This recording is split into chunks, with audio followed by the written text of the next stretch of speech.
Cam4.fr, le plus grand site de webcam live réservé aux adultes. 14h-16h, Brigitte Lahaie, Sud Radio. Bonjour à tous, nous sommes ensemble durant ces 2 heures sur Sud Radio. Le terme de pervers narcissique est maintenant entré dans le langage courant, à tel point qu'à la moindre manipulation de notre partenaire, on va vite l'affubler de ce terme.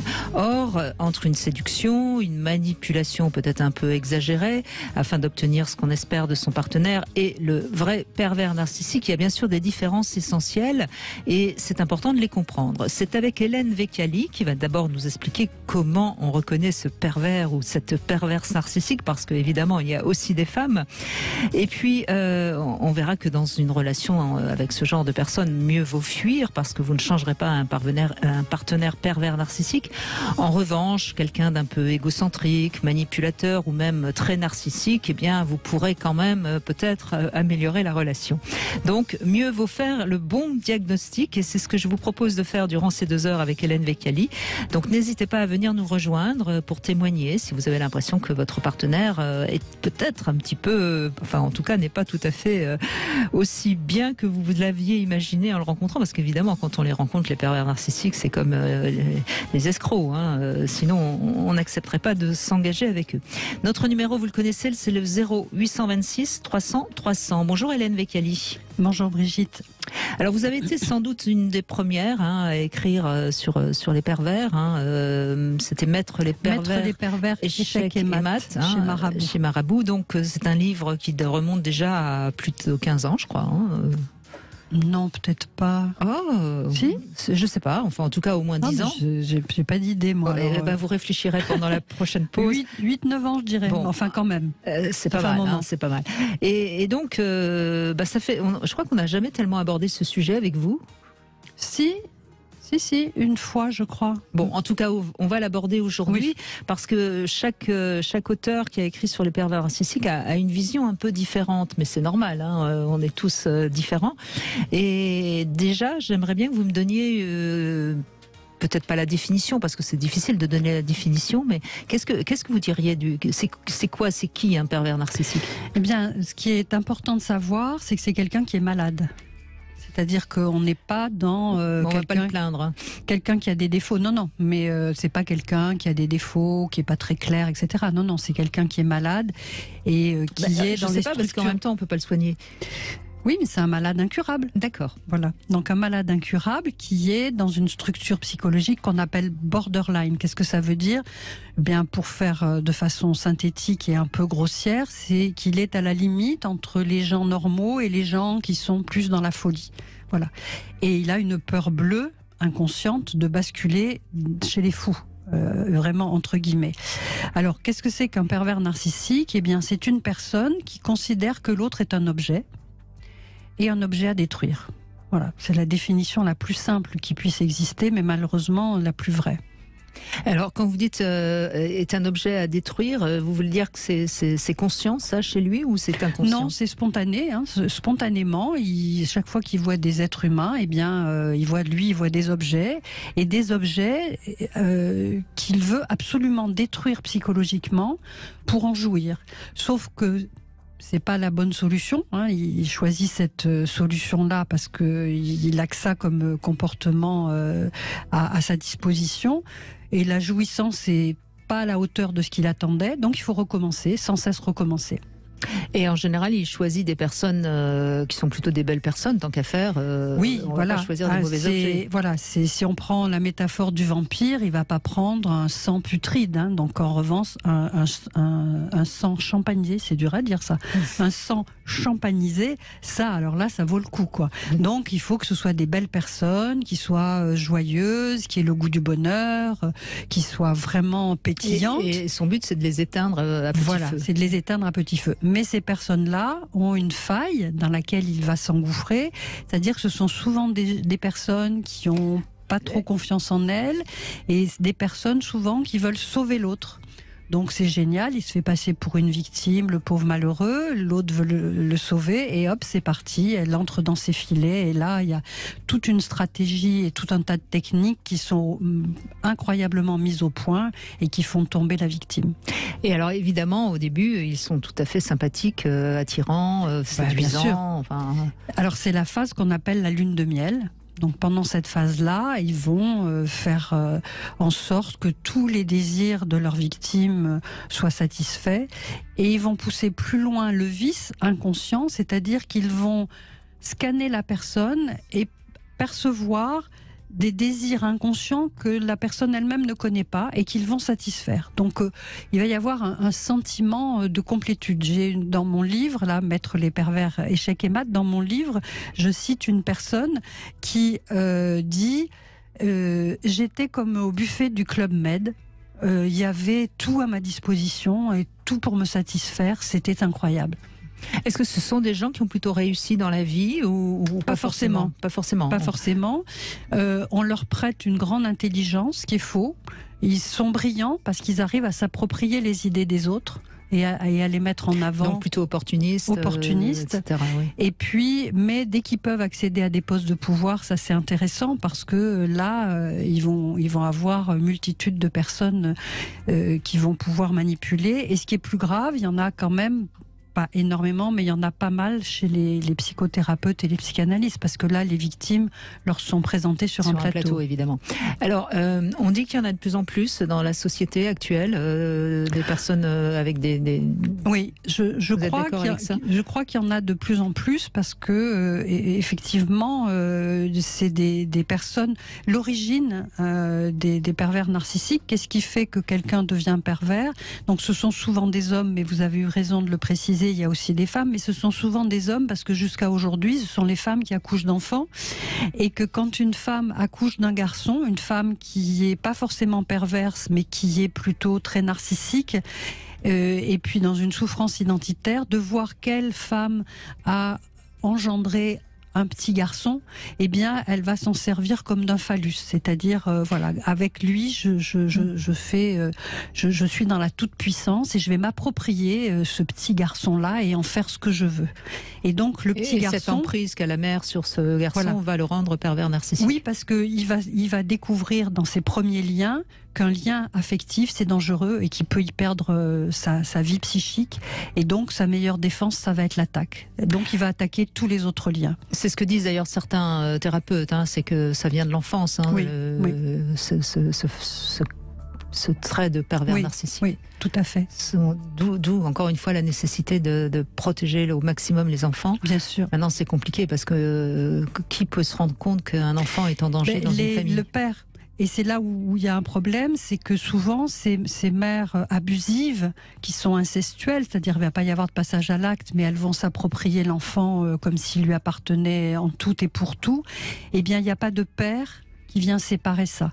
Et dans mon livre, je cite l'exemple d'une femme qui racontait que son compagnon avait un père, donc, et que le père lui avait dit, mais pendant que ma femme le fait suer, on va être poli, eh bien, elle me laisse tranquille. Donc il avait laissé son fils se faire massacrer, comme ça pendant ce temps, sa femme ne l'embêtait pas lui. Évidemment, ce qui est évidemment pas terrible de la part d'un père. Alors on va évoquer tout ça bien sûr, mais la question aussi qu'on peut poser, est-ce que on peut être pervers narcissique à différents degrés? Est-ce qu'on est 100% ou est-ce qu'on peut l'être un petit peu? Non, je crois pas. Malheureusement, c'est un peu comme la couleur des yeux. C'est on l'est ou on l'est pas. Oui, voilà, parce que c'est un tel problème identitaire grave. C'est quelqu'un qui a une angoisse de vivre constante. C'est pour ça qu'il veut s'approprier des belles personnes. Donc il veut déverser sur elles. D'ailleurs, c'est quelqu'un qui n'est pas en relation avec ses émotions. Non, pas du tout. Évidemment. Pas du tout. D'ailleurs, il n'a pas d'émotion. C'est vraiment un vide absolu. C'est un gros vide identitaire. C'est un déni de tout. Un déni... de l'autre. Mais d'ailleurs, j'ai un invité qui m'avait dit un jour, et j'avais trouvé ça assez intéressant, le seul moment où il peut avoir des émotions, c'est quand il est dans la jouissance de faire souffrir l'autre. Oui. Vous êtes d'accord avec ça? Exactement. exactement. C'est ces moments-là où là il y a un petit peu de vie. Voilà. Oui. Mais son objectif, c'est de s'approprier les belles qualités de l'autre et en échange de déverser en elle toute sa noirceur. Bon, heureusement, c'est pas comme ça que ça fonctionne. Donc voilà, on entend de plus en plus enfin en tout cas dans cette émission, de témoignages de gens qui pensent être avec des pervers narcissiques. C'est à mon avis pas toujours le cas. Oui.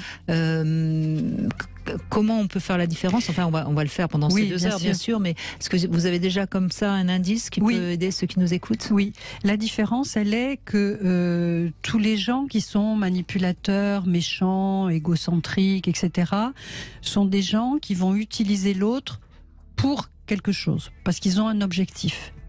En revanche, le pervers narcissique, lui, il n'a pas d'autre objectif que d'utiliser l'autre pour le massacrer. C'est toute la différence. C'est-à-dire qu'un manipulateur va manipuler, par exemple, un collaborateur pour pouvoir lui piquer une idée ou pour pouvoir se mettre en avant par rapport au patron, etc.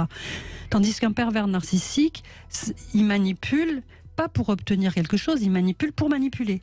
C'est-à-dire c'est son but, lui. C'est pas un moyen, c'est un but. C'est toute la différence. Eh bien, on va en parler avec vous, bien sûr, sur Sud Radio 0826 300 300. N'hésitez pas à témoigner, à nous raconter si vous êtes en couple ou si vous avez été en couple avec quelqu'un qui vous a manipulé. Et on verra avec Hélène Vecchiali, justement, quel est le degré, si on est réellement avec un pervers narcissique ou pas. Et ça aidera tous ceux qui nous écoutent. On a besoin de vos témoignages, parce que peut-être qu'actuellement, il y a des personnes qui sont en danger, qui sont avec quelqu'un qui est pervers narcissique et qui ne sont pas encore complètement... et qui ne sont pas encore complètement détruites, mais elles pourraient peut-être, grâce à votre témoignage, prendre conscience. Donc n'hésitez pas à nous appeler. 14h-16h, Brigitte Lahaie, Sud Radio. Nous sommes avec Hélène Vecchiali et nous allons mettre les pervers échecs et maths. Aujourd'hui, c'est le titre de votre livre aux éditions Marabout. Bonjour Marianne, merci de témoigner. Oui, bonjour Brigitte et bonjour Hélène. Bonjour Marianne. Oui. Alors je peux pas dire que c'est pas un plaisir de témoigner puisque j'ai malheureusement été victime de ce genre de personnes, mais en tout cas si ça peut donner quelques indices à d'autres, c'est avec grand plaisir parce que quand on est dans leur griffes, c'est vraiment épouvantable. Vous n'êtes plus ensemble, vous avez réussi à partir? Oui. Oh, ça n'a pas été sans mal puisque j'ai entendu parler de pervers narcissiques, j'avais jamais connu ça avant. J'avais été suivie pendant des années parce que j'étais de plus en plus mal. J'étais de plus en plus en dépression. J'étais vous voulez dire que vous étiez suivie par un psychologue. Un psychologue et à aucun moment il a mis éventuellement un mot sur... C'est surprenant quand même ça. C'est-à-dire que c'était il y a quand même maintenant déjà entre 15 et 20 ans.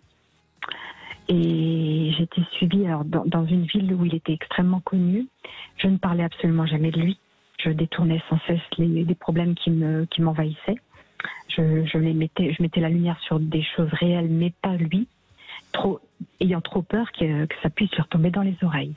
Et même auprès de votre psy? Ah oui. Enfin bon, voilà. C'était, en tout cas, j'en avais peur de cela. Et puis un jour, on a déménagé. On est allé dans une grande ville, très loin de tout l'environnement dans lequel on était habitué.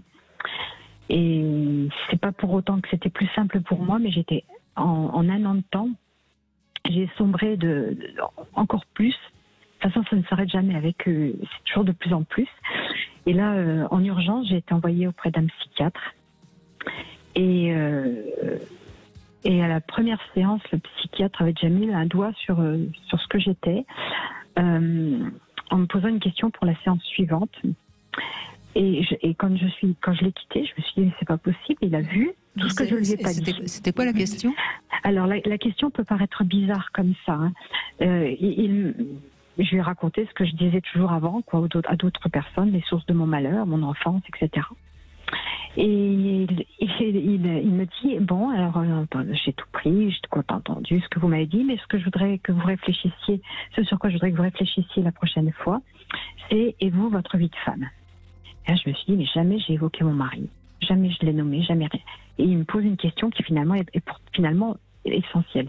Et à la deuxième séance, je me suis autorisée à lui dire 2-3 petites choses, mais avec beaucoup de retenue, parce que je trouvais que c'était tellement fou ce que je vivais. Je me disais, on ne me croira jamais. Et à l'issue de cette seconde séance, enfin cette deuxième séance, puisqu'il y en a eu plusieurs derrière, il m'a dit, oh là là, il semblerait que vous soyez avec un pervers narcissique. Pour être très franche, c'est en 2013. Je n'avais jamais entendu parler de ça.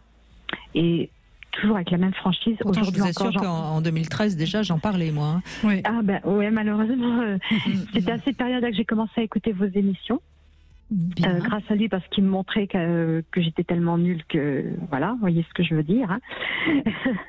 Donc, mais du coup, depuis, j'ai toujours continué à vous écouter avec grand plaisir quotidiennement sur l'ancienne radio et la nouvelle là. Mais je le dis avec le sourire parce que lui, c'était pas du tout dans une bonne intention. Enfin, toujours est-il, sincèrement, je n'avais jamais entendu parler de cette problématique-là, parce que je croyais que mon état venait de moi.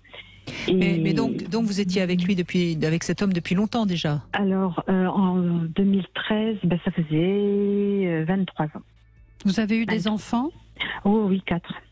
Ça a été un drame aussi parce que en le quittant, j'ai tout perdu. Bien sûr, il s'est débrouillé pour que vous perdiez tout. Tout à fait, au point que même un de mes enfants a fait une tentative de suicide, il les a poussés. Il y en a une que je ne vois toujours pas. Elle va avoir 32 ans, je ne la vois toujours pas. J'ai vécu l'enfer en étant mariée. J'ai vécu une deuxième zone d'enfer par le divorce. Oui. Vraiment. Et je pense que des exemples dont je pourrais vous parler quand on vivait ensemble, déjà il a commencé par des choses insidieuses. Bon, la violence physique, ils sont assez forts pour ça, sans laisser une marque, bien sûr. C'est toujours des choses qui ne laissent aucune trace.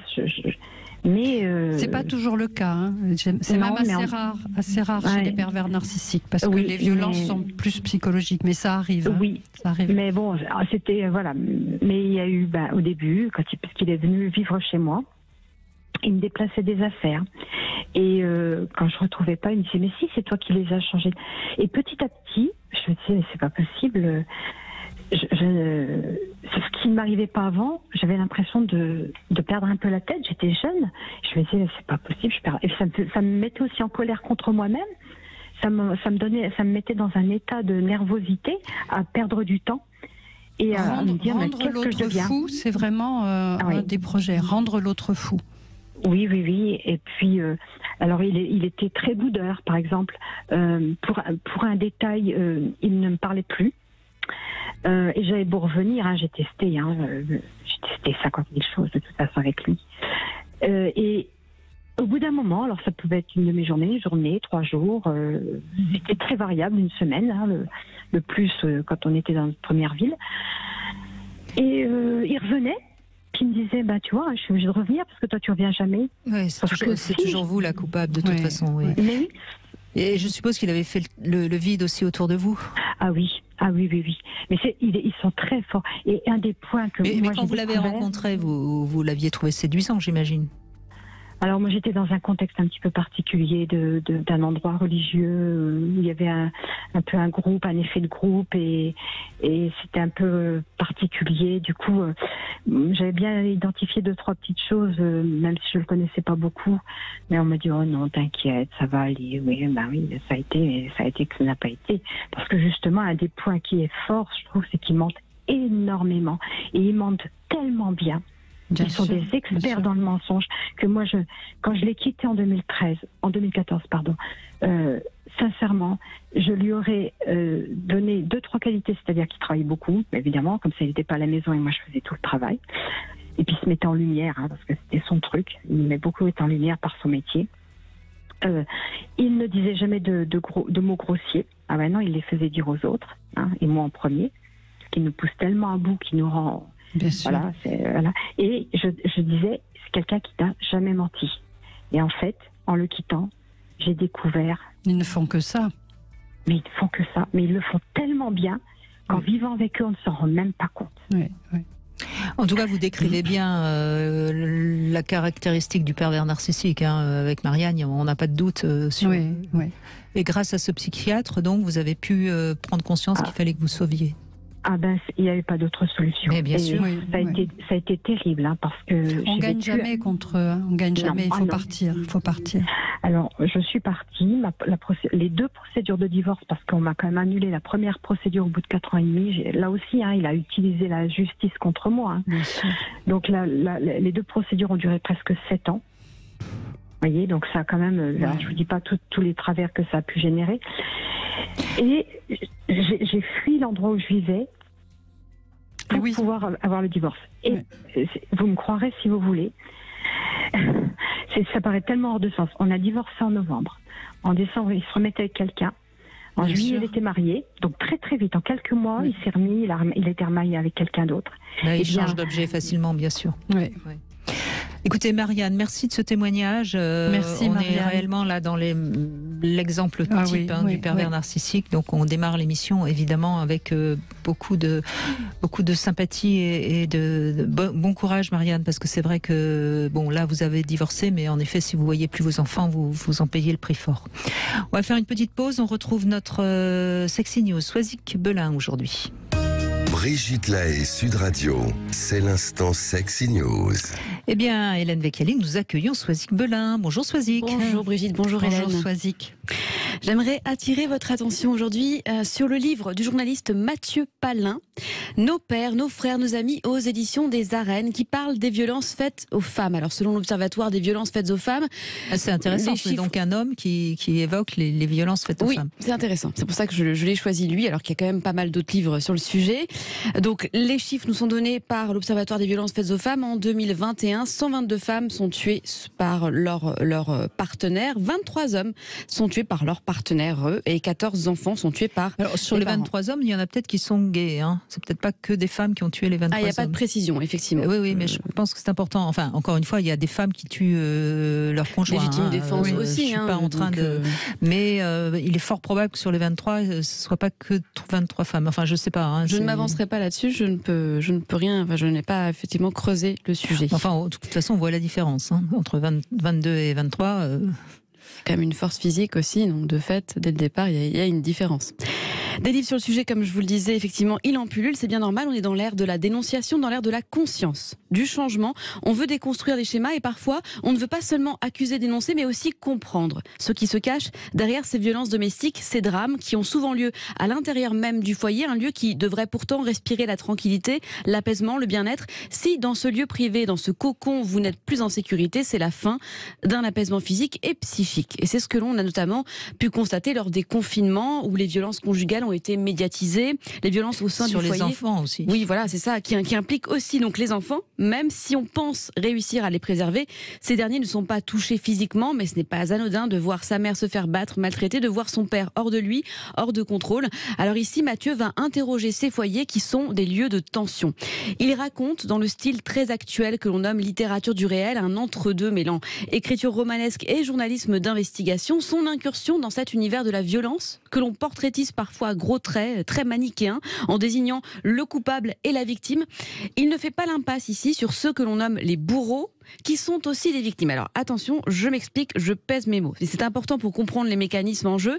Ces hommes sont aussi leurs propres victimes. Alors je vais me faire huer, évidemment, mais c'est parce que le terme victime est mal interprété ou dévoyé. Il est tout de suite associé à de la compassion, des larmoiements. Mais on ne naît pas violent. On le devient pour différentes raisons, à cause de différents contextes. Je ne me fais pas ici l'avocate du diable, pardon. J'essaie juste de décortiquer les schémas que l'on a en tête, et c'est ce que fait le journaliste-auteur en se rendant dans des groupes de discussion d'hommes accusés par la justice qui suivent des stages de responsabilisation à la violence, des hommes doublement bourreaux, donc de leurs proches, mais aussi d'eux-mêmes, puisqu'ils répètent inlassablement le même schéma. La réponse à leur frustration est la violence, la réponse à leur peur est la violence. La violence peut même se cacher dans une anticipation, l'angoisse d'être trompé, d'être pris pour un con, par exemple. Cette violence est une réponse à des angoisses, elle est instinctive et elle doit d'abord se constater. Ils doivent en prendre conscience pour pouvoir travailler dessus.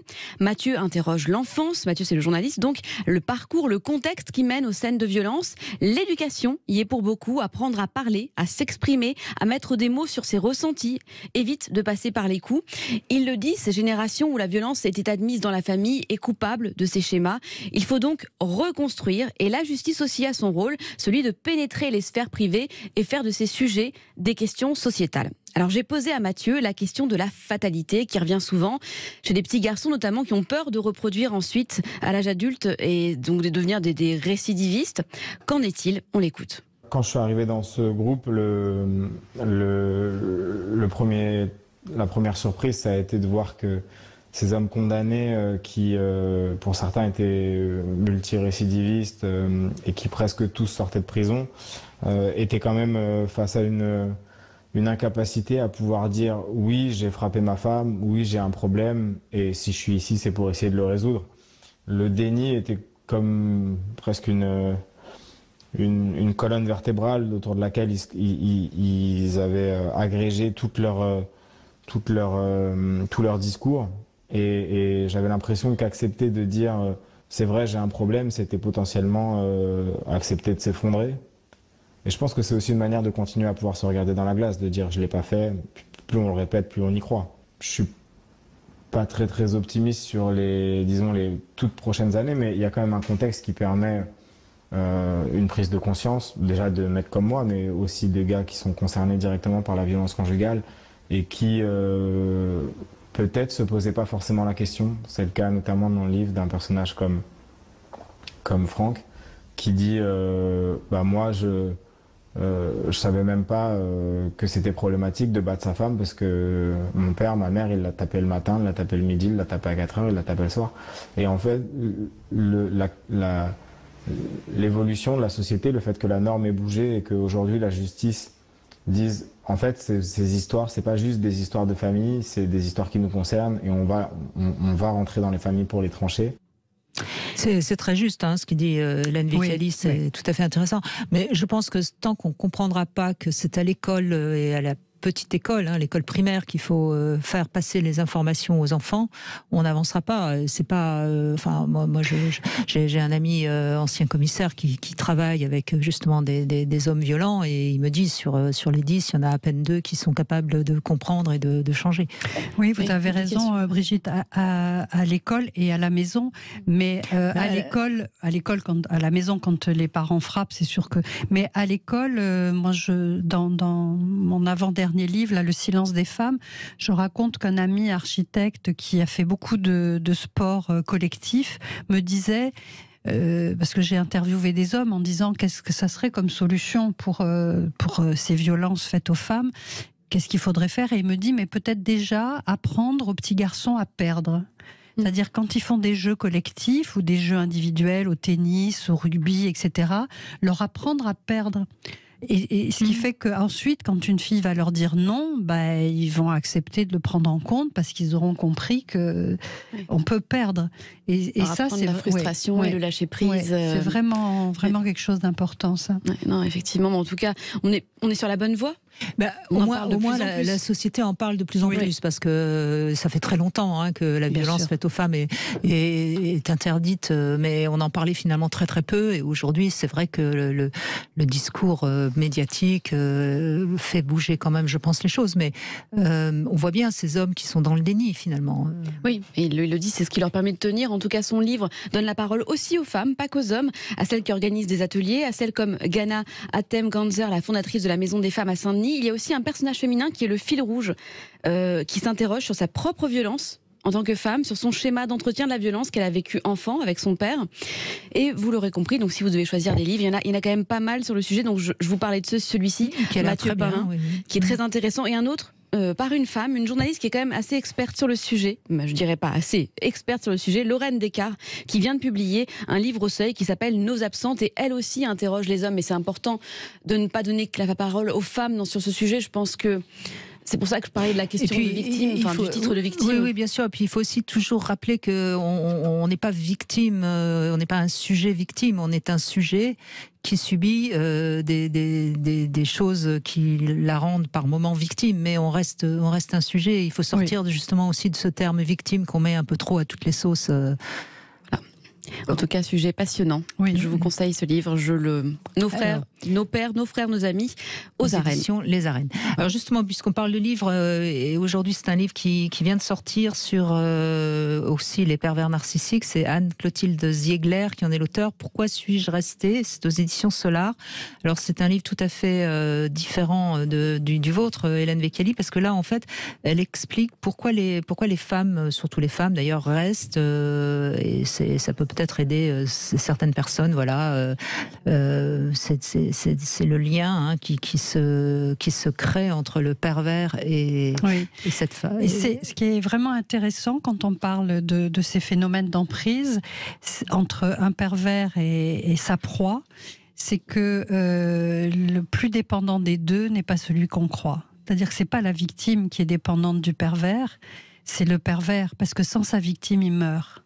Je reprends la métaphore du vampire. Si tout d'un coup vous privez un vampire de sang, il peut plus survivre, quoi.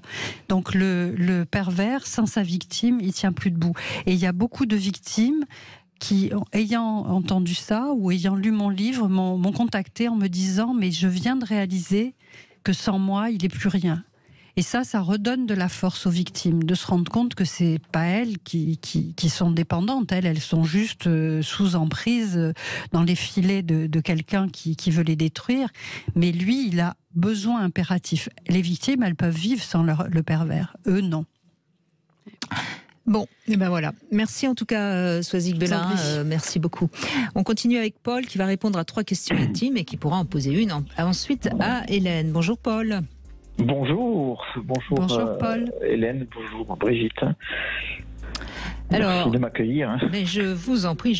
Alors, puisqu'on parle de manipulation, Paul, est-ce que vous êtes un grand séducteur ou est-ce que vous êtes pas toujours très très doué pour arriver à vos fins quand vous rencontrez une femme qui vous plaît? Non, j'ai pas dit manipulateur, j'ai dit séducteur. Oui, ce n'est pas un terme négatif dans ma bouche. Plutôt dans la séduction, oui. Oui. Et vous êtes assez... Vous arrivez à... Oui. Bravo. Globalement, oui. Mais bon, même si il peut m'arriver de commettre quelques maladresses ou d'être... Peut-être parfois, il y a la question de l'honnêteté qui prend le dessus et c'est pas toujours bon à entendre, mais... Et c'est-à-dire que vous n'aimez pas entendre qu'une femme vous dise non, désolé. Non, c'est moi qui suis... Vous êtes trop honnête pour être manipulateur et menteur, c'est ça? Peut-être, des fois. C'est bien, attendez, c'est la séduction. Surtout ne changez pas. Non, la séduction, elle s'arrête à la manipulation. À partir du moment où on commence à mentir, etc., c'est plus de la séduction, c'est de la manipulation. Voilà. C'est ça. Donc vous êtes un bon séducteur, c'est bien. Deuxième question. Écoutez, oui, je vais commencer à offrir des médailles, c'est bien. Ou un bon point, comme à l'école. Des bons points, et au bout de 7 bons poins, vous avez droit à un déjeuner avec Brigitte. Dis donc, je vais pas être souvent, libre pour déjeuner avec vous, Hélène. Je suis dans les starting blocks, là. Alors, deuxième question. Est-ce que en cas d'infidélité, vous quittez ou vous pardonnez? Ça demande réflexion. Oui, j'ai jamais été confronté à ça, mais ceci dit, j'ai un peu réfléchi. Que vous sachiez. Ouais. Pardon? Non, j'ai rien dit. Que vous sachiez, oui, effectivement. Oui. D'ailleurs, faut peut-être mieux pas savoir, mais j'ai envie de dire non, je cherche à réfléchir pourquoi et. Bon, vous êtes capable éventuellement de pardonner. Et dernière question, votre première fois, c'était bien ou pas? Parce que je pose souvent cette question aux femmes, il faut la poser aussi aux hommes. C'était bien votre première fois, votre toute première fois? Oui. Oui, c'est un homme. Oui, c'est un beau souvenir, oui. C'est un beau souvenir, oui. Mais encore? Mon Dieu, enfin... qu'est-ce qu'il a à voir là-dedans? Oui, c'est une expression. Bon. C'était pas une première fois complète, si vous voulez, mais c'est la première fois où c'est-à-dire je n'ai pas eu c'est pas un acte sexuel complet, mais un acte de tendresse fort. J'aime bien que vous me disiez ça, parce qu'on a toujours tendance à considérer que la première fois, c'est quand il y a eu pénétration. Non, première fois, c'est la première fois où il y a eu quelque chose de vraiment fort avec quelqu'un. Oui. Oui, c'est ça. Et c'était sous une tente l'été, dans un camping, avec une fille que je n'ai jamais revue de ma vie. Mais qui vous a marqué. Ah oui. Et je pense aussi que j'ai dû la marquer. J'espère. Bah, sûrement. Qui est longtemps, là. Je lance un appel, non. Bon, eh ben, écoutez, vous avez bien répondu. Vous avez le droit de poser une question à Hélène. Elle vous écoute. Alors, je vous écoute. En fait, le sujet du jour, je suis pas trop, j'ai jamais été confronté à ça, ou alors je ne sais pas, c'est pas quelque chose qui me, à vrai dire, qui me touche parce que je n'ai pas été confronté. En revanche, ce qui m'intéresse, c'est la question de la relation des hommes et des femmes et de cette puissance que l'homme a depuis des siècles sur la femme. Et je voudrais faire le lien avec aussi le thème de l'émission globale de Brigitte, c'est la sexualité. Quelle est, dans ce rapport homme-femme, et parfois de la violence qui en ressort, qu'elle soit verbale ou autre, ou de l'exigence même déjà, quel est le poids de la sexualité? Parce que finalement, j'ai l'impression que par un certain côté, la sexualité, le rapport dans la sexualité, c'est parfois et bien souvent chez l'homme et peut-être aussi chez la femme, de libérer des tensions qui existent au fond de soi, et une fois que ces tensions sont libérées, tout peut aller bien. Et parfois, l'homme est dans cette exigence-là, je pense, et la femme n'y répond pas ou ne souhaite pas y répondre parce qu'elle ne sait pas le lire chez l'homme. Elle ne voit pas cette chose-là, c'est simplement une libération qu'elle pourrait aider à faire. Et que pensez-vous de cette idée-là, et comment pourrait-on la creuser dans les relations hommes-femmes pour améliorer la relation finalement? Alors, je pense que sans doute, il y a toujours des exceptions, hein. Sans doute, il y a une différence entre les hommes et les femmes dans la sexualité. Je crois que les femmes ont du désir et que, effectivement, la relation sexuelle va satisfaire leur désir et leur amour pour cet homme et de fait libérer les tensions.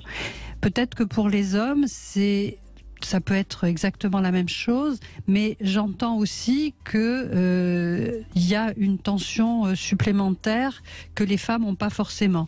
Alors la spécialiste dans le domaine, c'est plus Brigitte que moi, donc je vais lui passer la parole après, mais je crois que effectivement des hommes peuvent être sous testostérone avec des tensions et la nécessité de libérer ces tensions, et également du désir et de libérer cette tension dans la relation sexuelle. Mais pour les femmes, j'ai l'impression que c'est pas du même ordre et que c'est plutôt l'inverse. Bah, je reste sur ce que vous avez dit, Hélène. Je crois que c'est assez juste. Hein. Paul, voilà la réponse de. D'accord. Voilà. Merci. Merci. Allez, on fait une petite pause et puis on se retrouve dans un instant sur Sud Radio. Si vous voulez témoigner également sur la perversion narcissique, vous nous appelez au 0826 300 300. À tout de suite. Sud Radio. .fr, le plus grand site de webcam live réservé aux adultes. 14h-16h, Brigitte Lahaie, Sud Radio. C'est Hélène Bécali qui est avec nous, psychanalyste, auteur de nombreux livres, mais aujourd'hui évidemment on parle de Mettre les pervers échecs et maths aux éditions Marabout, puisqu'on parle de la perversité narcissique. Bonjour Francis. Bonjour. Bonjour Francis. Bonjour Hélène, bonjour Brigitte. Pardon. Mais je vous en prie, Francis. Donc vous êtes tombé sur différentes femmes qui avaient des comportements que vous aimeriez mieux comprendre, hein, c'est bien ça? Ben, c'est ça. Bon, moi je suis divorcé depuis 90. Depuis quelques temps, c'est récurrent. Je tombe effectivement sur des personnes qui étaient bizarres, qui étaient...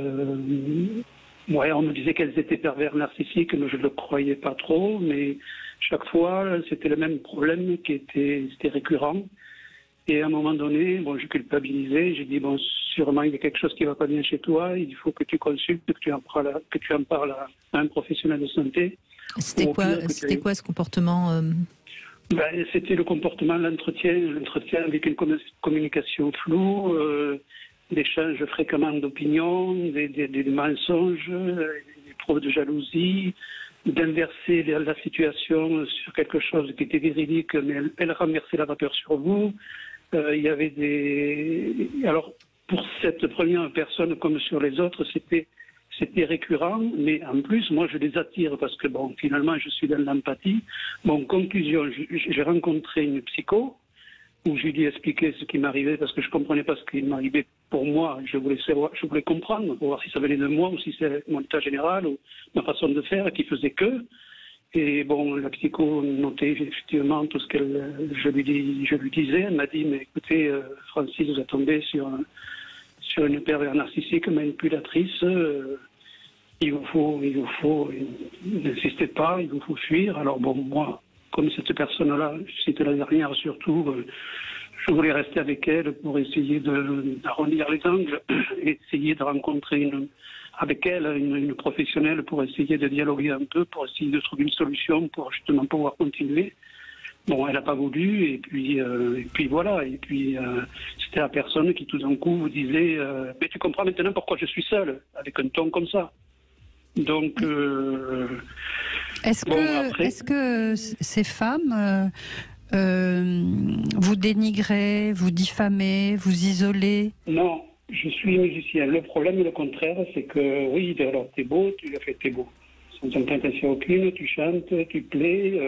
Alors il y avait une forme de jalousie et il y avait aussi...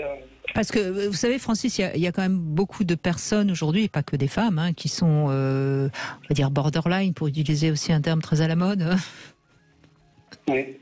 Oui, ce que vous décrivez, c'est des femmes qui ont des problématiques à l'évidence, hein, qui ont des problématiques identitaires et narcissiques et qui sont mal dans leur peau et qui sont jalouses ou trop orgueilleuses pour reconnaître qu'elles se sont trompées. Donc ça, je l'entends bien. En revanche, quelqu'un qui est pervers narcissique, c'est quelqu'un qui veut vous tuer psychologiquement. Donc on n'est pas, si vous voulez, juste dans les mensonges, la jalousie, la manipulation. On est dans quelque chose. C'est pas un conflit avec un pervers narcissique. C'est un crime. Elles veulent vous détruire. Elles veulent vous accaparer. Elles veulent vous changer et en même temps, on sent qu'on est plus soi-même. Francis, une vraie perverse narcissique, dans un premier temps, elle vous voit comme un dieu et elle est tellement aimable et tellement séduisante que vous tombez dans ses bras. Hein. Mais tout à fait, je suis d'accord avec vous. Mais au départ, que ce soit avec Pierre-Jacques Roupon, avec toutes les personnes qui ont fait que, tout se passait. Au départ, c'était parfait. C'est au fur et à mesure, en fait, on ne s'aperçoit pas au départ qu'on a affaire à une pervers narcissique. C'est au fur et à mesure que vous commencez à la connaître ou que vous commencez à voir sa réaction, que vous vous apercevez qu'il y a quelque chose qui ne va pas. Et comme vous n'êtes pas habitué à ce genre de personnage, à un moment donné... Oui, vous avez raison. Ce que j'essaye de vous dire, c'est que c'est évident que ces femmes-là vous ont fait souffrir et que c'est évident que vous êtes quelqu'un de bon, de généreux, d'attentionné et qu'elles se sont mal comportées avec vous. Mais je crois que ce qui est vraiment important pour vous, pour bien faire la différence, c'est qu'il me semble que ce ne sont pas des perverses narcissiques. Les perverses narcissiques, ce sont des femmes qui vont vous isoler de tout le monde et qui vont avoir pour objectif que vous alliez vous suicider parce qu'elles vous auront tellement détruit, tellement malmené, diffamé, tellement inventé de choses, tellement dit de choses horribles que vous n'allez pas vous en remettre. Or, vous me dites non, elles étaient simplement ou jalouses ou menteuses ou elles reconnaissaient pas leur tort. Vous voyez la différence ? C'est des femmes qui étaient sans doute manipulatrices, mais pas des perverses narcissiques. Parce que je le répète, la perversité narcissique, c'est un crime, c'est un délit. C'est pas juste je suis en conflit avec ma femme. Ouais, c'est quand même un trouble de la personnalité. Oui. Ah, bien je sûr. dis pas que les femmes que vous avez rencontrées n'avaient pas un trouble de la personnalité. Au contraire, je dis elles avaient un trouble de la personnalité. Et vous avez eu raison de ne pas, vous avez eu raison de pas rester. De pas rester, bien évidemment, et que votre gentillesse est pas à mettre en cause. Mais il y a une différence entre quelqu'un qui est dans le mal-être et quelqu'un qui est pervers narcissique, où là, c'est vraiment des vipères qui veulent vous tuer. Vous voyez la différence ? Bon, en plus, c'était une personne qui prenait en cachette des antidépresseurs qui à un moment donné se cachait pour les prendre, comme il n'y avait pas lieu, je ne comprends pas de se cacher. Et puis à un moment donné, bon, j'ai vu ce qu'elle prenait, et qu'elle m'a dit, mais pourquoi tu prends les médicaments? Elle m'a dit, pourquoi tu fouilles? J'ai dit, je fouille pas, mais je m'aperçois que chaque fois que tu prends des médicaments. Donc je m'étais aperçu effectivement que le médicament qu'elle prenait, je l'avais pris note quand j'avais été voir mon médecin. Il me dit, stop. Je me dis, attendez Francis, qu'est-ce que vous voulez? Il est hors de question que vous preniez ça ou que vous me demandiez, je sais pas pourquoi vous me posez la question, mais je voulais savoir exactement pourquoi elle prenait ça. Et elle prenait ça effectivement depuis très très longtemps. Non, mais c'est surtout le fait qu'elle me dise, tu comprends maintenant pourquoi je reste seule. Mais oui, elle risque de rester seule encore longtemps. Oui, et vous avez eu raison. Pas bien. Et vous avez eu raison de vous sauver, parce que de toute façon, on ne peut pas sauver quelqu'un malgré elle. Oui. Merci Francis, en tout cas, de votre témoignage. Et on voit, même les psys, puisque son psy a mis l'étiquette tout de suite, ont tendance à mettre un peu trop vite l'étiquette sur pervers narcissique. Et c'est dommage, parce que du coup, ça permet pas de comprendre ce que c'est que la relation à l'autre, parce qu'une relation avec un pervers narcissique, il n'y a pas de relation à l'autre. Non. Non. En effet. Alors, la petite devinette du jour, Hélène Vecchiali, avant les infos, quelle est la différence entre la beauté extérieure et intérieure chez une femme? C'est important, c'est chez une femme, c'est l'intérêt de cette devinette. Vous aurez la réponse après les infos. Et nous sommes avec Hélène Vecchiali, nous évoquons les pervers narcissiques, à ne pas confondre avec beaucoup de gens qui sont en effet égocentriques, manipulateurs, narcissiques, harceleurs, connards quoi. Connasses aussi d'ailleurs. Je ne mets pas je mets tout le monde dans le même sac. Bref, on va donner la parole à Adèle dans un instant, mais je voudrais d'abord la réponse à ma devinette. Quelle est la différence entre la beauté extérieure et intérieure chez une femme? Il n'y a pas de différence, elles sont aussi belles à l'extérieur qu'à l'intérieur. Bah si, parce qu'on n'a jamais vu un homme se retourner dans la rue sur une femme à la beauté intérieure. Ah oui. Donc vous voyez bien qu'il y a une différence. Mais ils ont parfois tort, parce que c'est pas parce qu'elle est belle extérieurement qu'elle est belle intérieurement. Et oui, c'est toute la différence. Bonjour Adèle. Bonjour. Bonjour Adèle. Oui, bonjour, vous m'entendez? Oui, on vous entend très bien Adèle. Voilà, je vous remercie de prendre le temps de discuter à propos de ce sujet, parce que c'est un sujet important. Il y a quelques années, j'avais eu l'occasion de lire un article dans le Nouvel Obs où il disait que 30% de la population était touchée, je ne sais pas si c'est le mot, par cette problématique de la perversion narcissique. 30%? Oui, les statistiques disent 10%. Oui, ça me paraît beaucoup, 30%, oui. Enfin, 10%, c'est déjà beaucoup. Sachant évidemment qu'un pervers narcissique va avoir plusieurs victimes, évidemment. Oui. Bref. Et vous, voilà. vous avez été victime? Oui, alors moi j'ai commencé toute petite par être victime, puisque j'ai eu un père qui était pervers narcissique. Je ne le savais pas, bien évidemment, quand j'étais à la maison, quand j'étais chez mes parents. Et c'est logique, comme j'avais intégré le schéma, mon ex-mari était pervers narcissique. Je suis restée avec lui 25 ans. La fin a été horrible. Oui. Mais on va essayer de comprendre déjà. Votre mère, elle vous a protégé un peu, ou elle était vraiment très non, ma mère, elle était sous l'emprise de mon père, mais la perversion narcissique dans ma famille, c'est une tradition, parce que, alors je sais pas si mon grand-père maternel était pervers narcissique, mais il était très violent. Cela étant dit, Hélène Vecchiali, on voit souvent des pervers narcissiques qui sont issus de parents pervers narcissiques, forcément. Oui. C'est pas toujours le cas, mais effectivement. Et puis après, vous le décrivez bien. Vous avez vécu une répétition, c'est-à-dire, et vous l'avez bien analysé en disant, je connaissais ça, donc quand j'ai rencontré mon ex-mari, c'était familier pour moi.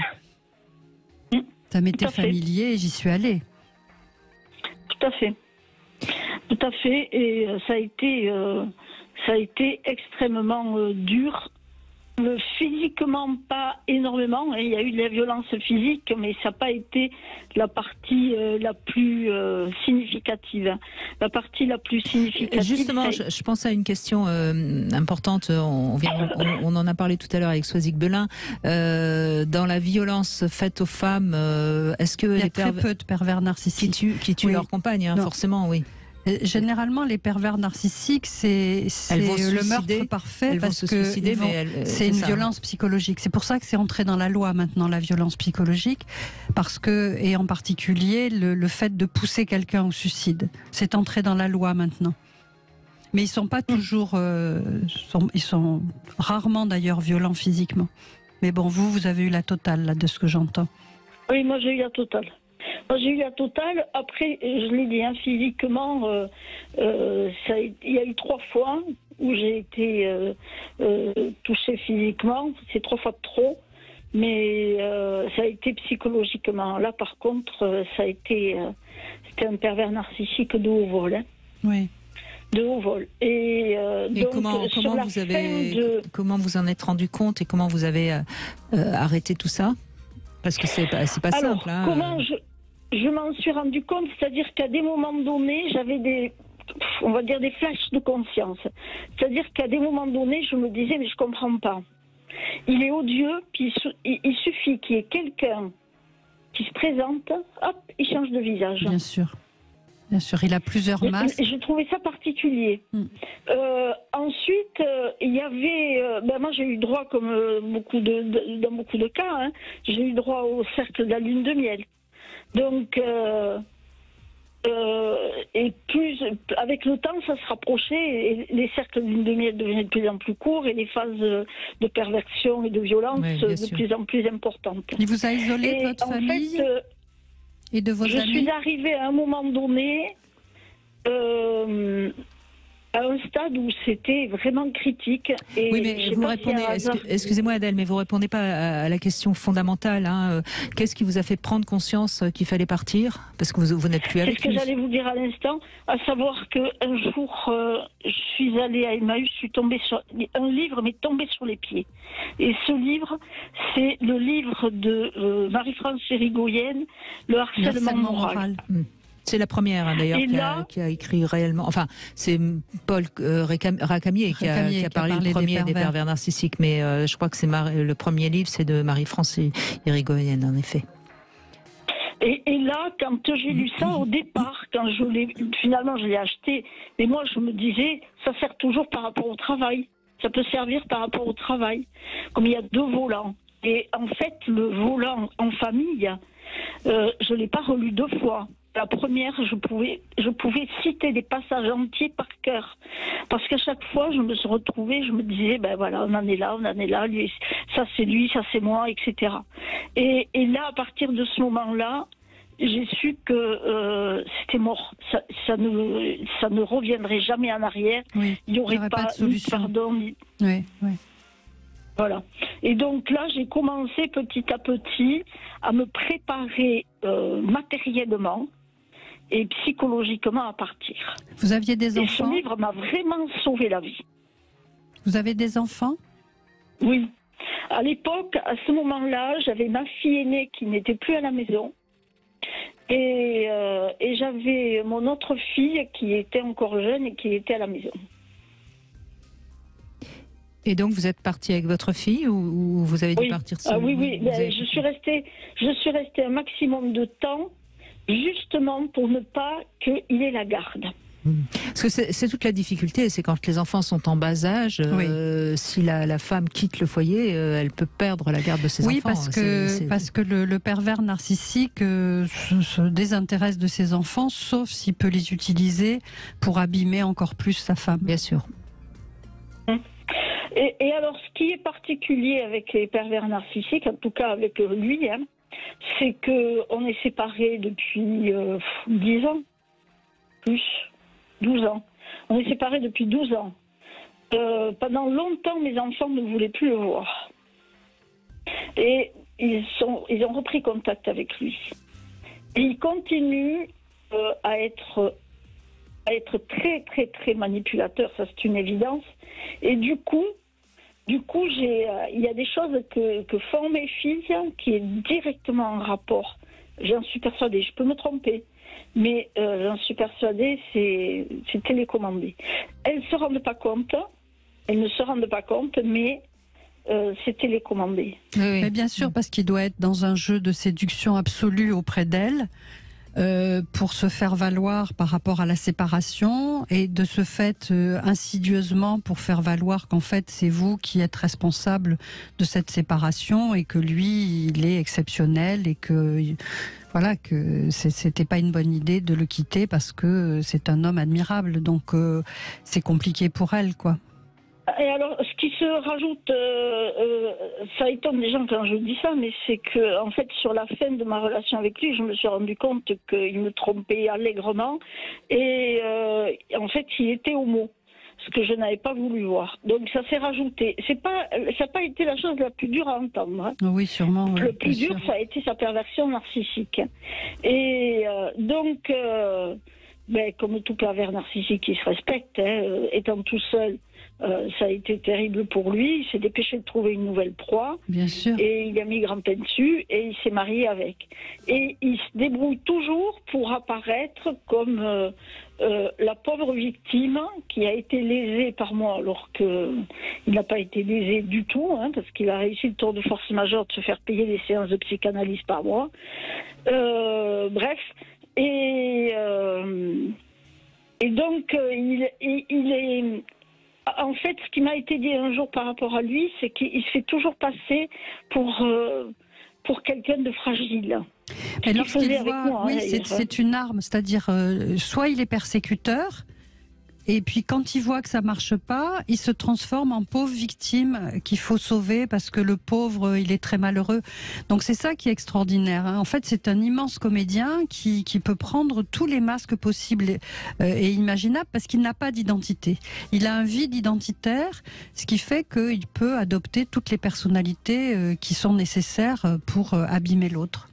Et c'est toujours ce qui est compliqué à comprendre pour la plupart des gens, Hélène Vecchiali, hein, c'est que c'est vraiment quelqu'un qui n'est pas humain, quoi, en quelque sorte. Non, voilà. Et donc, il faut pas essayer de raisonner avec notre propre fonctionnement. Il faut se rendre compte. Et la seule chose à faire, évidemment, c'est de fuir. Vraiment partir. Oui, oui. Exactement, et de protéger éventuellement Adèle, vos filles. Mais je suppose que c'est ce que vous faites, évidemment. Allez, on fait une petite pause et puis on continue avec vos témoignages au 0826 300 300. À tout de suite. Sud 16h, Brigitte Lahaie, Sud Radio. Nous sommes avec Hélène Vecchiali et nous évoquons donc les pervers narcissiques. Merci Marie-Hélène de prendre la parole. Vous êtes avec quelqu'un en ce moment qui vous dénigre beaucoup, c'est ça ? Oui, complètement.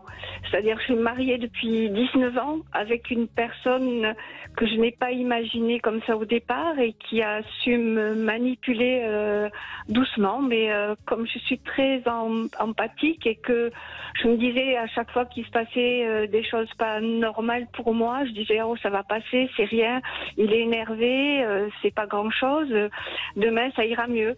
Et petit à petit, je me rendais compte que notre vie tous les deux, c'était pas une vie de couple normale. J'avais l'impression d'être toujours la personne qui dénigrait, qui allait jamais, je faisais jamais bien les choses. Petit à petit, il essayait de m'éloigner de ma famille. Bien sûr, de vous isoler, de vos amis aussi. Oui, de mes amis aussi. Il avait des attitudes, il était très très très jaloux. Alors, moi je suis du Sud, donc effectivement, je suis très enjouée, toujours heureuse, essayer toujours d'arranger les choses. Et mes potes, sauf qu'on sent une certaine tristesse dans votre voix quand même, Marie-Hélène. Oui. Oui. Et il est peut-être donc là vous avez pris conscience peut-être qu'il faut partir. Oui. Pardon, je ne sais pas si je vais tenir. Si vous voulez, si j'ai demandé le divorce. Là, c'est fait. Oui, ça c'est courageux, hein, bravo, hein, parce que c'est pas évident. C'est pas gagné. Ça va pas être gagné parce qu'il m'en fait quand même voir. Il arrive à avoir encore un peu d'emprise sur moi parce que alors il a beaucoup de problèmes de santé, donc je sais pas ne pas l'aider sur ce plan-là. Et il se victimise. Et il choisit ce problème de santé pour se victimiser et faire appel à votre loyauté, à votre empathie, à votre générosité, à votre bienveillance, parce que vous êtes une belle personne, c'est pour ça qu'il vous a choisi. Marie-Hélène, vous savez qu'on a une énergie, mais elle n'est pas, elle se décuple pas. Et cette énergie, vous en avez besoin pour vous. Et je sais, c'est ce qu'on me dit, tous mes amis me le disent. Après, si vous voulez, j'ai commencé à le mettre en alerte depuis... Alors, il y a 3 ans, j'ai eu un cancer assez particulier, un cancer de la mâchoire qui m'a beaucoup affectée. Et je me suis sentie très seule. Il m'a aidée, on va dire, les premières semaines. Et puis, après, comme il a vu que je me débrouillais, pour lui, c'était plus un souci. C'était plutôt Bien sûr. que ça le dérangeait en me disant, il faudra que tu t'arranges un peu le visage. En fait, des choses que personne ne m'aurait dit.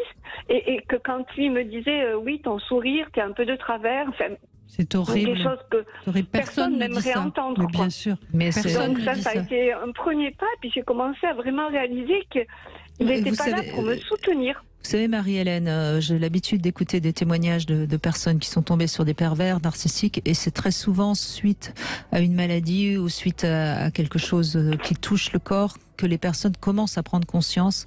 Ouais, j'ai l'impression. Oui, alors donc je ne vais pas dire qu'il faut remercier ce cancer parce que c'est un cancer très difficile.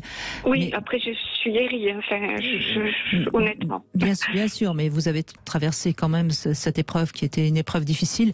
Mais là, vraiment, prenez votre énergie pour vous, faites-vous aider puisque vous avez la chance d'avoir encore quelques amis, et puis qui se débrouillent. Coupez les ponts. Parce que de toute façon, toute tactique de sa part, c'est une manière de vous récupérer, de vous faire mal. Ah ben il essaie par tous les moyens. Alors Bien je vais sûr. vous dire, tout simplement, moi j'avais commencé à lui dire, on va prendre un peu de recul. Je suis partie en vacances chez ma fille au moment de Pâques, et comme ça lui a pas plu, parce que j'ai pas voulu qu'il vienne, j'ai dit il faut prendre un peu de recul.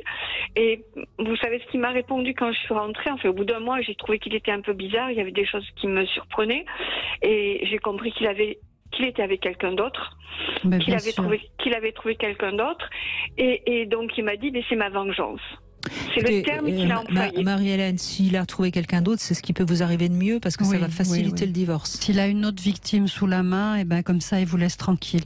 Mais vous, il faut fuir, et puis vous faire aider psychologiquement pour que vous compreniez pourquoi vous êtes tombé dans ce piège, et pour que ça ne se reproduise plus.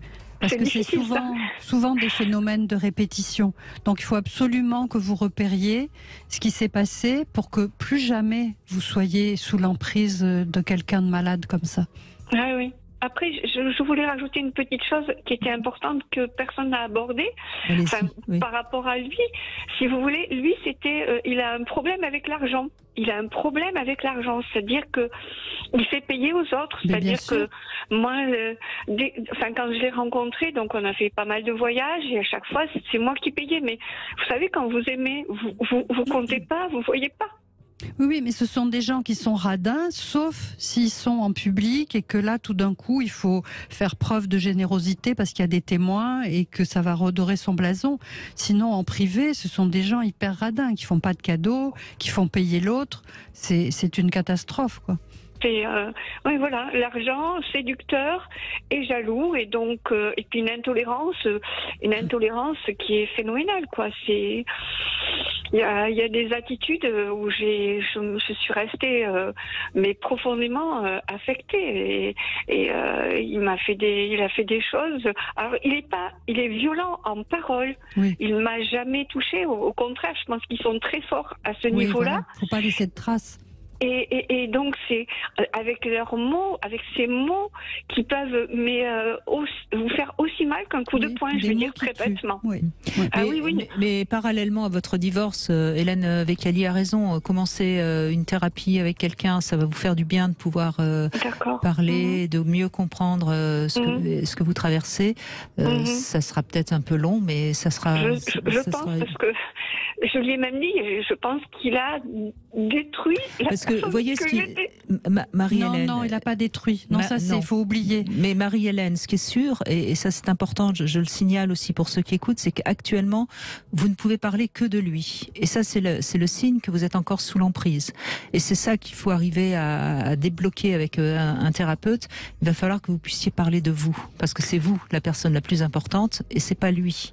Et vous souvenir que vous êtes une belle personne rayonnante, solaire, qui a le goût du bonheur, et ça, il l'a pas détruit. Il l'a pas détruit, c'est tout le temps là. Donc vous allez le retrouver, vous allez juste guérir, faire mettre de côté toute cette histoire parce que vous l'aurez comprise et vous pourrez l'évacuer. Voilà. Et puis, parallèlement, bien sûr, continuez la démarche pour le divorce parce que ça, c'est aussi essentiel pour sortir de cette emprise. Merci en tout cas de votre témoignage, Marie-Hélène. Merci beaucoup, Marie-Hélène. Et on vous embrasse. Merci. Bon courage. On fait une petite pause, on se retrouve avec le Love Conseil. Je vous propose une lettre d'amour codée. C'est un petit truc rigolo, vous allez voir.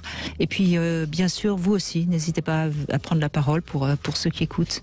Ça peut peut-être être un signal d'alarme. Cam4.fr, le plus grand site de webcam live réservé aux adultes. Brigitte Lahaie, Sud Radio, le Love Conseil. Alors, on s'envoie des SMS, c'est sympa, Hélène Vecchiali. Alors là, je propose un SMS un peu particulier. En sachant que le 1, ça correspond à la lettre A. Si j'envoie le message 10, 5, 20, 1, 9, 13, 5, qu'est-ce que ça veut dire ? Ça veut dire je t'aime. Voilà. Bon. Et voilà. Et donc ça pourrait être rigolo. Alors bien sûr, vous pouvez vous envoyer un message codé beaucoup plus long, comme ça la personne mettra plus de temps à le décoder. Et puis je trouve que d'abord c'est assez marrant d'envoyer ce message parce qu'il faut un petit peu y réfléchir. Même si on n'est pas bon en mathématiques, c'est facile. Y a pas.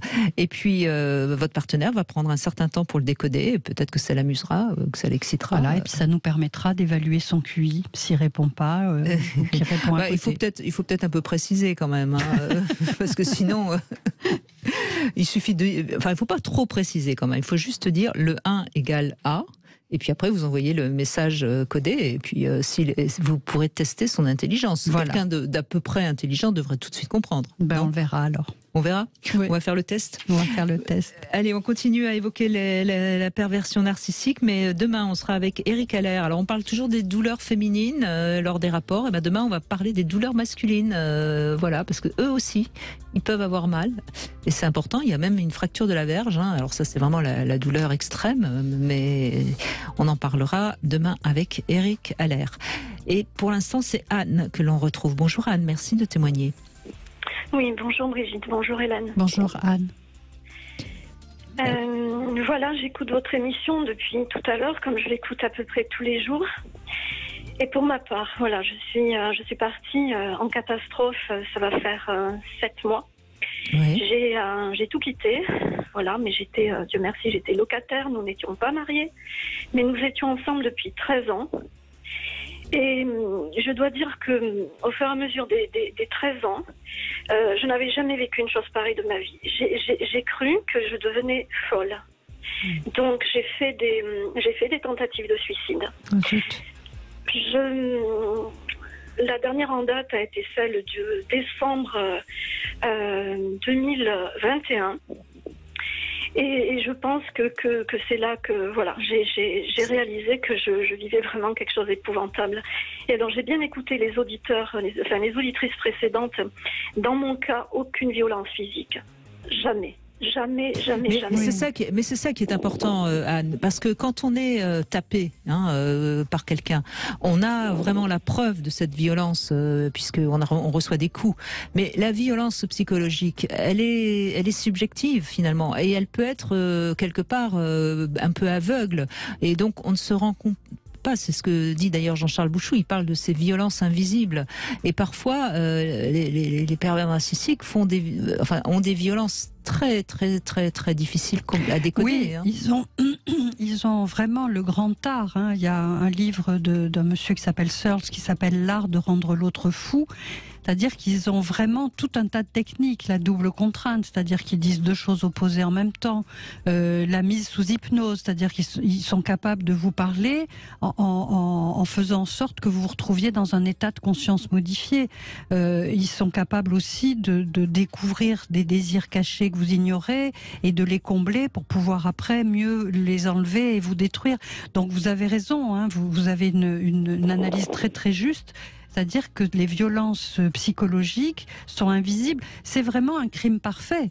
C'est-à-dire qu'il tue avec des mots, donc il n'y a pas de trace. Et je crois que dans votre cas, il était particulièrement dangereux.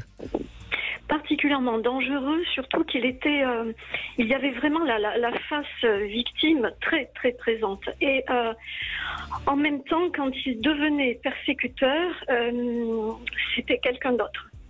J'avais affaire d'un côté à un petit garçon en manque de sa maman et qui était terrorisé, et de l'autre, j'avais affaire à un bourreau ironique, sardonique, avec une sorte de cruauté, et par moments je relevais son propos, et il me disait que je n'avais pas entendu. Oui, que bien je sûr, c'était de votre faute. C'est Dr Jekyll et Mr Hyde, hein, c'est-à-dire vraiment deux facettes opposées, et face à ça, on est démunis. Oui, et je me suis rendu compte j'ai mis beaucoup de temps à se rendre compte qu'il s'appropriait toutes mes idées, tout le contenu de ma vie. J'étais quelqu'un de solaire quand je l'ai connu, enfin, pour ce qu'on disait de moi. Oui. On me disait que j'étais brillante, que j'étais comme un rayon de soleil. Mais vous l'êtes, vous l'êtes toujours, hein. Vous allez... Ça couvre simplement. Mais là, ça va se remettre. Il suffit de souffler sur les braises et le feu va reprendre. Il faut nettoyer un petit peu, mais ça va revenir, hein, vous inquiétez pas. Oui, c'est ça. Et je voulais témoigner que c'est quelque chose d'extrêmement insidieux et c'est vraiment un travail de sape en continu. J'ai vu aussi qu'il n'y avait aucun affect chez lui. Je dis bien aucun. Oui. J'ai eu l'impression les derniers mois mais véritablement d'être à côté de quelque chose d'inhumain. Oui, oui. Et avec un sentiment d'épouvante qui m'étreignait. C'est d'ailleurs pour ça que j'ai pu partir, parce que quand on est face à l'épouvante, je n'avais pas devant moi un être humain. Et puis c'est comme si l'ombre me gagnait à mon tour, son ombre intérieure. On aurait dit qu'il était mort de l'intérieur. Mais il est mort de l'intérieur. C'est très juste ce que vous dites, Anne. Mais alors donc c'est cette tentative de suicide que vous avez fait prendre conscience qu'il fallait le quitter, c'est ça? Oui, parce que ça a été une énième tentative de suicide.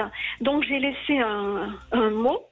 Et dans ce mot, je disais que finalement, quand on m'enterrerait, je voudrais qu'on m'enterre avec la photo de mes petits chiens en train de gambader dans la prairie, et que c'était le seul moment où j'avais été heureuse.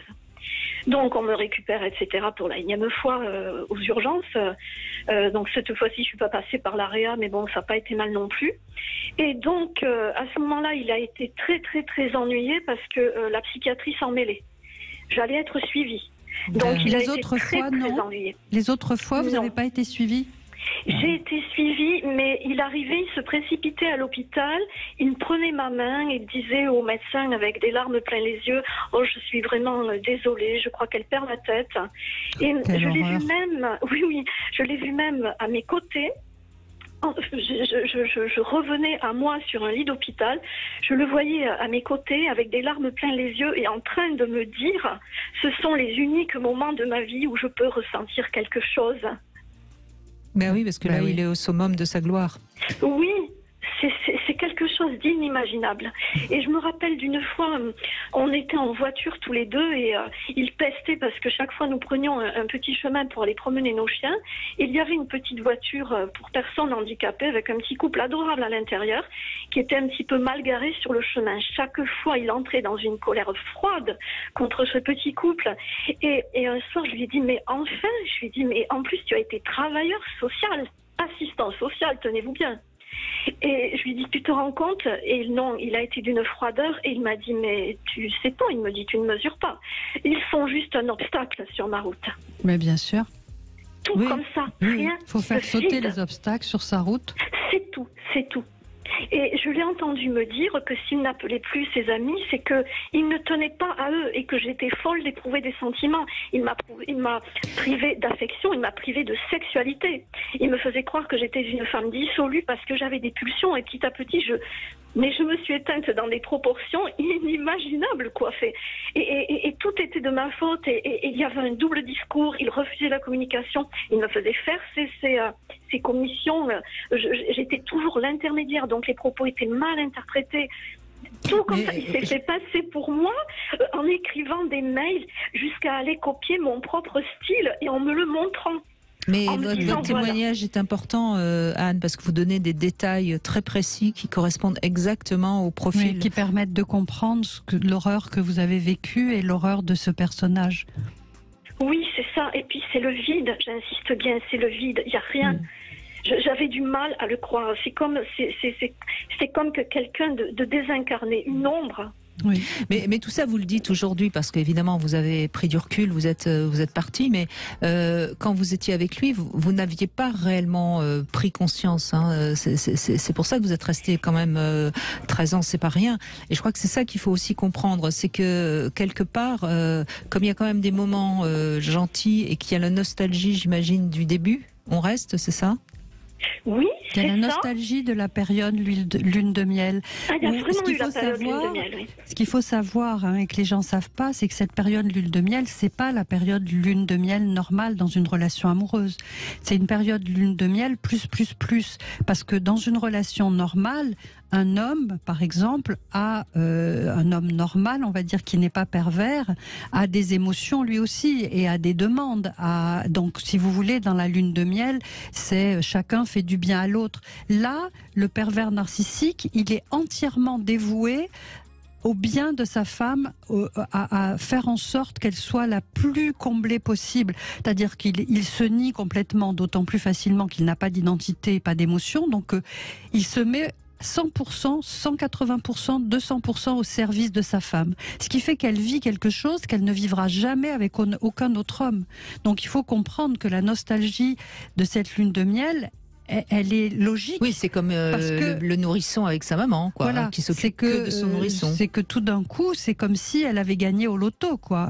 C'est surréaliste. Ça me fait penser qu'il y a certainement chez les personnes qui vont tomber donc sous le joug d'un pervers narcissique une nostalgie de cette fusion primitive avec la maman, sans doute. Hein. Oui. Enfin, avec des bonnes mères. Oui, bien sûr, mais il y a peut-être il y a peut-être ça aussi, c'est-à-dire être comblé à 100%, quoi. Et ça, c'est compliqué.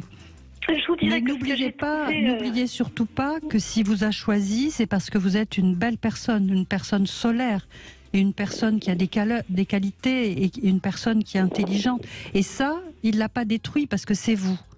Et on peut pas détruire quelqu'un.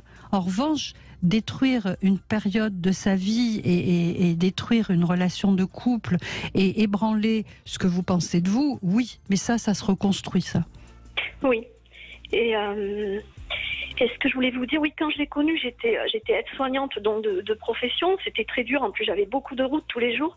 Et j'avais également un mandat de conseillère municipale. Et j'étais très engagée. Et donc, évidemment, il me disait qu'il était fasciné par ma personne, etc. Moi, déjà, le terme me gênait un peu. Fascinée, mais très très rapidement, mais ça s'est fait de façon, voilà, je devais m'occuper plus de notre relation. Il vous a fait démissionner ? L'air de rien, je n'ai pas démissionné officiellement, mais je me suis moins rendue aux réunions. Il a commencé à m'isoler. Il me disait que ce n'était pas bien, que j'étais dans des mondanités. Et petit à petit, je me suis retrouvée de plus en plus isolée. Et de plus en plus, il m'a aussi assez rapidement désérotisée. C'est-à-dire que très rapidement, il me dictait des choses comme s'il voulait me rendre infantile. Et il voulait être dans la fusion. Mais si vous voulez, c'est après tout ça que j'ai compris. Et ça m'a rappelé cette fameuse fusion avec ma mère, dans laquelle elle m'avait plongée et dont j'avais eu tellement de mal à me sortir, comme une fusion psychotique. J'étais juste un prolongement d'elle-même et j'avais dû faire des efforts inouïs pour me sortir de là et couper avec elle. Et là, il recréait ça. Et ma puce, est-ce que tu veux ceci ? Ah mais tu rentres tard, je vais te faire à manger. Mais en même temps, tu ne m'accordes pas assez de temps. Ces gens-là ne sont que des étrangers pour toi. Oui. Et puis finalement, alors oui, hélas pour moi, je lis depuis l'âge de 3 ans. Donc j'ai toujours lu beaucoup. Moi, ce que j'ignorais, figurez-vous qu'il a fait semblant d'aimer la lecture pendant toute notre relation. Ben oui. Il a fait semblant. Et à la fin, j'étais tellement mal, j'ai arrêté de lire du jour au lendemain. Et il là, a posé les livres. Et il avait gagné, oui. Oui. Et il a posé les livres et m'a dit finalement la lecture ne m'intéresse pas. Mais et il n'a plus touché un livre. C'est quelque chose d'inimaginable. Oui, vous avez raison de dire inimaginable, parce que je crois que les gens qui se sont pas frottés et brûlés à ce genre de personnage ont du mal à comprendre, parce que c'est inhumain. C'est inhumain, c'est hors norme et c'est impensable. En tout cas, Anne, vous avez commencé à remonter la pente. Rassurez-vous, vous allez retrouver votre énergie et votre côté solaire. Hein. Et merci infiniment, Brigitte, pour votre intelligence fine, merveilleuse et votre empathie. Je vous écoute, je vous dis chaque fois que je peux. Et merci aussi à votre invitée, Hélène. Merci pour tout ce que vous faites. Merci à vous, Anne. On a besoin de vos témoignages. Je rappelle le titre du livre d'Hélène. Il est en poche en plus aux éditions Marabout. Mettre les pervers, échecs et maths, pour ceux qui peut-être voudraient mieux comprendre, même si on a déjà beaucoup avancé depuis 14 heures grâce à vos témoignages au 0826 300 300. On se quitte un court instant et on se retrouve tout de suite. Le plus grand site de webcam live réservé aux adultes. 14h-16h, Brigitte Lahaie, Sud Radio. Alors, Hélène Beccali, on évoque la perversion narcissique aujourd'hui. Alors, on a surtout eu des femmes, parce qu'en effet, il y a plus d'hommes pervers narcissiques que de femmes, mais ça ne veut pas dire qu'il n'y a pas de femmes. Oui, tout à fait. C'est important aussi de le rappeler. Mélanie, bonjour. Bonjour Brigitte, bonjour Hélène. Bonjour Mélanie. Alors, vous n'êtes plus non plus avec, il me semble. Non, je suis plus avec lui. Donc moi, je l'ai rencontré en début 2020, juste avant le premier confinement. Oui. Et il était très gentil au départ, voilà. Après, on était confinés, donc lui, il travaillait, Et vous étiez ensemble, confinés ensemble ou chacun chez soi? Non, chacun chez soi, mais bon, il venait chez moi parfois, voilà. Mais on n'a jamais vécu complètement ensemble. Hein. D'accord. Mais il venait souvent chez moi. Enfin, il venait chez moi, j'allais pas tellement chez lui. En fait, quand on a été déconfinés, c'est-à-dire ça a duré 2 mois où ça allait à peu près, il a commencé à me faire des crises de jalousie, à me demander où j'allais pour faire les courses, à faire des photos. Enfin voilà, c'était infernal. En plus, oui, de l'endroit où j'étais. Ah d'accord. Dans le magasin ou enfin voilà d'accord, vous deviez lui envoyer des photos là où vous étiez. Voilà. D'accord. Voilà, oui. Il me croyait pas que je faisais les courses, j'étais avec mes amants. Voilà, j'étais sans arrêt avec mes amants. Quand j'allais chez ma mère, c'était pour voir le voisin qui était mon amant. Oui. Pendant le confinement, je partais la nuit, enfin bon. Là, on a affaire à un jaloux maladif, il me semble. Oui. Déjà, oui. Mais après, à côté de ça, c'était quelqu'un qui avait un ego très développé. Il n'y avait que lui qui avait raison. Tout le monde lui en voulait. Il était toujours victime dans le privé comme dans le professionnel. Il me semble, mais je parle à la spécialiste des pervers narcissiques. Là, il me semble qu'on n'a pas affaire à un pervers narcissique. Ce qu'il faudrait savoir, c'est est-ce qu'il s'est mis à vous dénigrer, à vous diffamer? Oui, tout à fait. De quelle façon? C'est-à-dire qu'il m'a traité de tous les mots. Par la parole, il était violent. Il me traitait de tout. Il me disait que j'étais moi-même pervers narcissique. Oui, mais au début, la lune de miel, elle n'a pas été très longue. Si je ne m'abuse, il a très vite été jaloux. Oui, il a très vite été jaloux et il m'a coupé de tout le monde. Il voulait que je voie personne. Ça l'arrangeait quand on était confinés. Il me mentait. Il disparaissait pendant 1 semaine. Il me coupait tous les moyens de communication avec lui. Il me bloquait.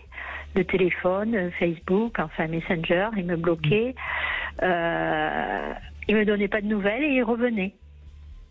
Et moi, je ne savais pas. Oui. J'étais Non, mais très mal, vous étiez. mais je n'arrivais pas à m'en sortir. Mélanie, c'est une vilaine personne, c'est une personne toxique. Hein. Oui. J'aime bien utiliser ce mot. Et dysfonctionnelle. Et c'est évident, mais c'est pas ce que je pourrais. Enfin, je pense pas qu'on puisse mettre l'étiquette. Et c'est important, et c'est bien. Et merci de ce témoignage d'ailleurs, Mélanie, parce que ça montre bien la différence. Et d'ailleurs, la preuve, c'est que vous avez pu le quitter assez vite, tellement il était odieux. Je souscris à ce que dit Brigitte, ouais. C'est-à-dire que vous décrivez quelqu'un qui était paranoïaque, jaloux, et odieux parce que il avait peur que vous le trompiez, mais un pervers narcissique, il part pas. Il laisse pas sa victime comme ça, sans emprise pendant une semaine ou 15 jours. Non, il est là en permanence parce qu'il faut tuer sa victime, il faut tuer sa proie à l'usure. Tous les jours, sans cesse se remettre au travail pour la dénigrer, pour la diffamer, pour l'amoindrir, pour l'insulter, vous voyez ce que je veux dire. Et puis il commence son travail de sape une fois que l'autre est totalement sous emprise. Voilà. Tandis que là, il a tout de suite pratiquement été jaloux. Donc vous n'avez pas connu cette lune de miel extraordinaire qu'ont connu les autres. Non, pas vraiment. Non. Pas vraiment, alors, ça ne veut pas confinés, dire, donc, ça ne veut pas dire que vous n'avez pas souffert et que vous n'avez pas eu affaire à quelqu'un qui était complètement tordu et odieux. Hein. C'est pas ce qu'on est en train de dire. Hein. Mais c'est important, vous voyez, de bien diagnostiquer. Parce que si vous n'avez pas le bon diagnostic, vous n'arriverez pas à repérer le bon médicament et surtout comment ne plus retomber sur ce genre de personnes. D'accord. Mais c'est pas un pervers narcissique. C'est quelqu'un qui est manipulateur, qui est jaloux, qui est paranoïaque, qui est et qui pourrait d'ailleurs être dangereux, et qui pourrait d'ailleurs être dangereux parce que cette jalousie là, quand elle est aussi maladive, peut terminer, ça peut se terminer mal. Il peut être capable de tout casser dans la maison, je pense. Hein. Enfin, il prenait les affaires et il les jetait, voilà. Ça s'appelle la rage narcissique. Et la rage narcissique, c'est un typique des gens qui sont capables de régression et qui veulent tout de suite, tout le temps. Et la moindre petite remarque les fait entrer dans des états apocalyptiques. Donc on n'est pas dans le registre du pervers narcissique, là. Parce que justement, il avait des émotions, certes négatives, mais il était capable d'être en colère, il était capable... Vous voyez, ça c'est aussi un trait important par rapport à tous les témoignages qu'on a entendus. Oui, mais uniquement parce que j'enlevais son portrait, par exemple, dans la chambre, parce que j'avais une photo avec lui. Bien sûr. Si elle n'y était plus, il devenait fou. Oui, mais Mélanie, c'est important de comprendre qu'il avait des émotions, il était en colère. Et un pervers narcissique, il va pas être en colère. Il maîtrise la situation, il maîtrise tout. Donc on voit bien que c'était pas ça, hein, mais ni Brigitte ni moi ne minimisons votre souffrance et ce que vous avez vécu, hein. Que les choses soient claires. Vous êtes tombé sur quelqu'un qui est vraiment dysfonctionnel et qui a un très gros problème identitaire et narcissique. Mais ce n'est pas un pervers narcissique et relationnel et affectif. Et vous l'avez quitté très vite, j'imagine, j'espère. Mais fin 2021, je suis quand même restée 1 an et demi avec lui, en relation plus ou moins, avec des coupures. Mais il me laissait devant son portail cadenassé pendant 2 heures à pleurer, à le supplier de m'ouvrir. Il était de l'autre côté du portail.